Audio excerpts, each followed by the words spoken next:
신명기 21장 1절 4절 9절 말씀.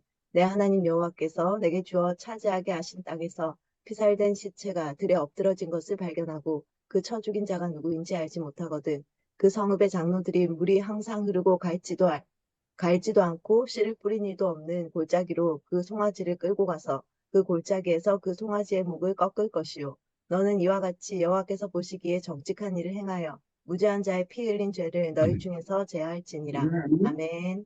아멘. 아멘. 몇 시에 출발하는데? 구절은 이렇게 이해하는 게 좋겠습니다. 너는 이와 같이 여호와께서 보시기에 올바른 일을 행하여 이 정도로 정직한 일이라고 번역하기보다는 마땅한 일을 올바른 일을 행하여 이 정도로 번역하는 게 좋겠습니다. 구절도 사실 이 번역하고 이해하기가 굉장히 어렵습니다. 독특한 그 율법인데 살해자를 알 수 없는 그러한 죽음에 대해서 어떻게 조치할 것인가 하는 것을 여러 가지 이제 과정으로 말씀하십니다. 주검이 시신이 발견됐습니다. 그래서 아마 수사를 하겠죠.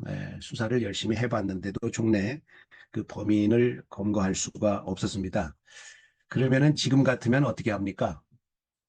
그러면 경찰서 서류에 미제 사건으로 이제 남게 됩니다. 뭐 범인을 검거할 수 없었으니까 그러니까 이거는 이건 뭐 어떻게 우리가 누가 책임질 사람도 없고 책임질 필요도 없고 그냥 덮어둔다. 그리고 후일에 범인이 나타나기를 색출되기를 이제 기대해 본다. 이렇게 하고 소위 미제 사건이라 해가지고 그냥 덮어두면은 그만이죠. 그 당시로 돌아가서 지금 모세 시대인데 3,500년 전으로 돌아가서 본다면 아마 지금도 그럴 텐데 이럴 겁니다.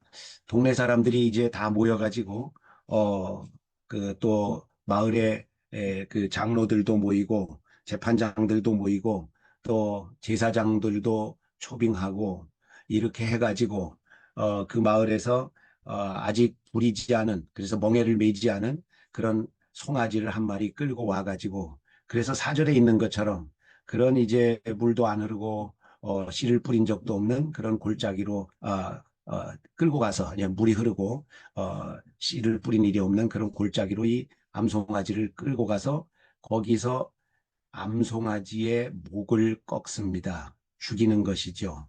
목을 꺾습니다. 그리고 이제 제일 가까운 데 있던 그 성읍의 장로님들이 오셔가지고 목이 꺾여가지고 죽은 송아지 위에서 송아지 그 주검 위에서 이렇게 손을 씻습니다. 물을 뿌려가면서 손을 씻는 거죠. 이거 빌라도가 했던 일하고 똑같지 않습니까? 손을 씻습니다. 그러면서 우리는 이 죄를 지은 적이 없습니다. 우리는 이 피를 흘린 적이 없습니다.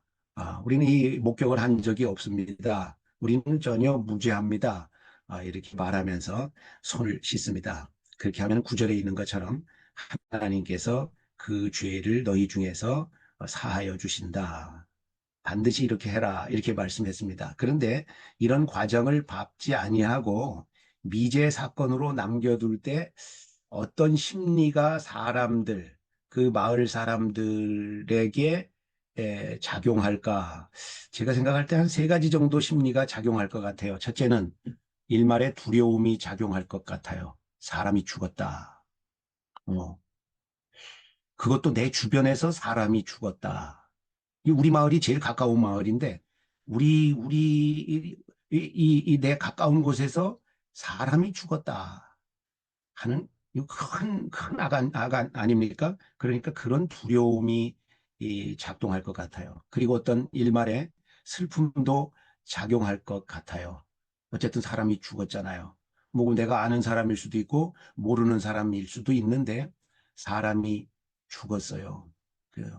죽었어요. 사자는 말이 없는데 얼마나 저 사람이 무섭고 고통스럽고 그렇게 하다가 죽었겠는가. 예. 그래서 그 심리적으로 자기들도 슬픔을 갖게 될 겁니다. 그리고 어떤 미안함, 어떤 수치심도 떠오를 겁니다. 이 사람을 보호해주지 못했을 뿐 아니라 이 사람이 이렇게 살해를 당했는데 이 사람에 대해서 아무 조치도 할 수 없다는 그런 어떤 미안함과 그런 수치심, 그런 것이 아마 이 살아있는 사람들의 심리일 것입니다. 미제 사건으로 덮어둘 때 그렇습니다. 그 다음에 본문에 있는 참 이해하기 힘든 이 암송아지의 목을 꺾는 그런 방식으로 조치를 할 경우에 어떤 심리가 작용할까? 앞에 그 미제 사건으로 덮어둘 경우에 떠오르는 그러한 감정은 동일할 것 같아요. 두려운 마음, 슬픈 마음, 그리고 일말의 수치심, 미안함과 수치심. 그거는 동일하게 있을 거예요. 그리고 아울러서 이런 식으로 조치를 할 경우에 두 가지가 또 부가적으로 이제 생길 것 같아요. 감정이. 첫 번째, 악에 대한 단호한 경계심이 생길 겁니다. 예, 악에 대해서, 죄악에 대해서 아주 단호한 경계심이 생길 거예요. 동네 사람들이 모두 와가지고 흠없는 암송아지가 애매하게 목이 꺾이는 걸 봅니다. 그게 비명을 지르며 죽어가지 않겠어요? 예? 그 어린 암송아지가 비명을 지르면서 죽어갈 겁니다. 아마 몸부림을 치며 사지를 벌벌 떨며 그렇게 죽어갈 겁니다. 예. 그 광경을 보면서 이야, 죄악은 무섭구나. 하나님이 결단코 용서하지 않으시는구나. 저게 범인이 죽어야 할 건데 범인을 색출하지 못했으면 그럼 뭐 누구도 책임 안 지는 거냐? 그럼 그럼 그냥 미제 사건으로 덮어두면 그게 그만이냐? 아니구나. 이야, 하나님은 저렇게 반드시 잡아내 가지고 배상을 하시는구나. 예? 예. 뭐 이 세상에서 배상을 못하고 이 세상에서 범인이 색출 안 되고 끝날 수도 있지만 하나님은 그냥 두시지 않는다는 말씀이시구나.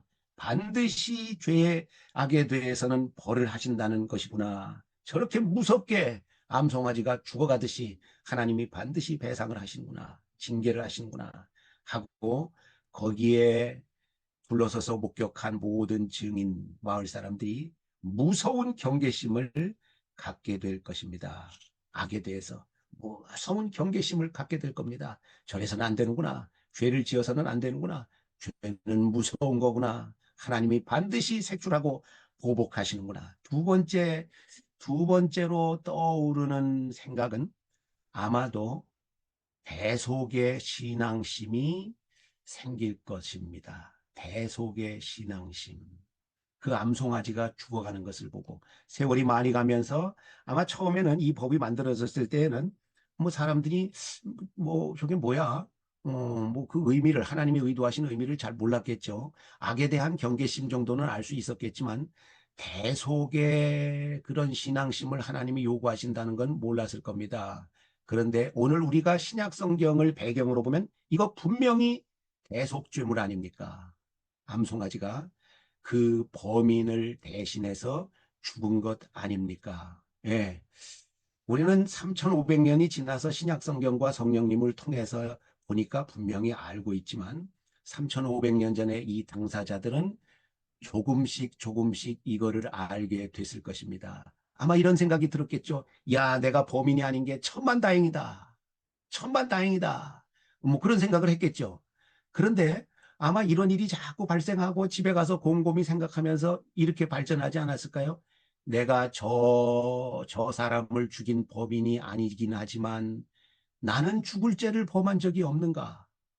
나는 저와 같이 끔찍하게 벌받을 그런 죄를 범한 적이 없는가? 나는 정말 정결한가? 나는 정말 무죄한가? 생각을 해보면은, 이야, 나도 유죄한 사람이구나. 예? 나도 저렇게 암송아지처럼 목이 꺾여서 죽어 마땅한 그러한 그런 사람이로구나. 나도 무죄하지 않구나. 나도 죽어 마땅한 그런 죄를 지은 죄인임이 틀림이 없구나. 이야, 내가 저렇게 죽어가 버리면 어떻게 되지? 하나님이 나를 저렇게 죽여버리시고 벌하시면 어떻게 되지? 아, 그러면서 아마 시간이 가면서 오늘 우리가 우리 3,500년 이후에 우리가 알게 되는 이러한 대속의 제물의 죽음, 예수 그리스도의 죽으심. 예?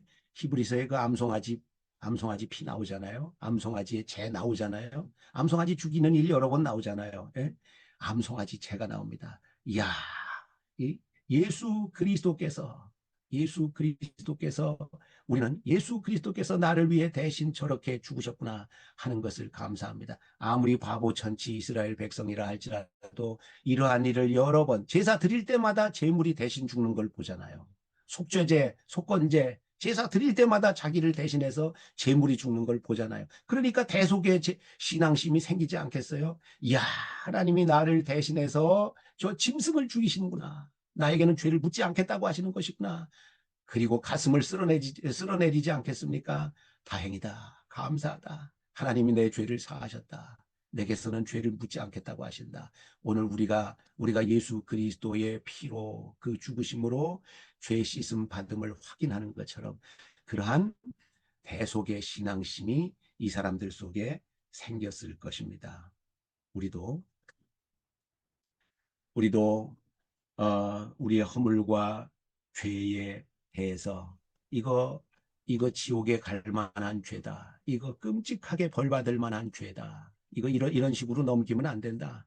죄를 심상하게 생각하지 아니하고 두려워할 줄 아는, 예, 아주 심각하게 우리의 허물 죄악에 대해서 자기의 허물 죄악에 대해서 심각하게 두려워하는 마음을 가져야 됩니다. 그리고 두 번째, 예수 그리스도께서 나의 죄를 위해서 대속죄물로 돌아가 주셨구나. 그가 지금도 하나님 우편에서 나를 위하여 너는 무죄하다. 너는 무죄하다. 내가 대신 죽었다. 너는 무죄하다. 라고 선언하시는구나. 감사하다. 하는 심리를 같이 가져야 됩니다. 기도합니다. 하나님 우리 아버지, 우리와 우리의 자녀들이 우리 자신의 허물과 죄를 심상하게 여기지 아니하고 두려워할 줄 아는 그러한 마음을 갖게 하여 주시옵소서. 그러나 두려움으로 끝나지 아니하고 예수 그리스도께서 나의 죄악을 위하여 대신 죽으시고 지금도 중보하고 계시는 이 위대한 감사를 가지게 하여 주시옵소서. 예수님 이름으로 기도하옵나이다. 아멘.